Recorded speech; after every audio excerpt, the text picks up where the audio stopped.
រៀបសួរបងប្អូនទាំងអស់គ្នានាងខ្ញុំមកពីមជ្ឈមណ្ឌលបណ្ដុះបណ្ដាលជំនាញគណនេយ្យនិងហិរញ្ញវត្ថុនៅក្នុងវីដេអូមុនបងប្អូនបានសិក្សារួចហើយអំពីរបាយការណ៍ហិរញ្ញវត្ថុនៅក្នុងវីដេអូនេះអ្នកគ្រូសូមបង្ហាញបន្ថែមអំពីរបាយការណ៍ហិរញ្ញវត្ថុដែលគេហៅថា Financial Statement យើងដឹងហើយថារបាយការណ៍ហិរញ្ញវត្ថុរួមមាន Balance Sheet, Income Statement, Cash Flow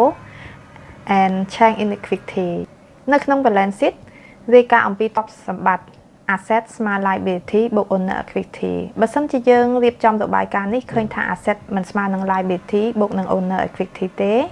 នោះការរៀបចំរបាយការណ៍យើងមានកំហុសឆ្គងមិនបានត្រឹមត្រូវឡើយចំណែក income statement និយាយពីរឿងចំណូលចំណាយនិងចំណេញខាត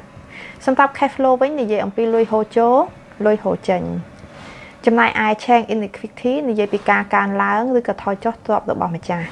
បើសិនជាបងប្អូនចង់ចេះរៀបចំរបាយការណ៍ហិរញ្ញវត្ថុជាពិសេសគឺការអនុវត្តជាក់ស្ដែងជាមួយនឹងក្រុមហ៊ុនជាក់ស្ដែងនិងការកត់ត្រាបញ្ជីគណនេយ្យជាក់ស្ដែងជាមួយក្រុមហ៊ុនជាក់ស្ដែងនិងឯកសារជាក់ស្ដែងសូមកុំភ្លេចចុះឈ្មោះចូលរៀនអាចរៀនជាវីដេអូនៅក្នុង website ក៏បានឬក៏រៀនរៀងរាល់ថ្ងៃសៅរ៍ថ្ងៃអាទិត្យហើយអាចសាកសួរព័ត៌មានតាមលេខទូរស័ព្ទនិង Telegram 012 827និង817ជាពិសេសសូមអាចតាក់ទងតាម chat AT Training Center ដែលជា Facebook Post សាលាផ្ទាល់បើសិនជាចូលចិត្តនាងខ្ញុំចែករំលែកមាតិកាផ្សេងៗសូមកុំភ្លេចជួយ like share និង comment ផងចាសសូមអរគុណ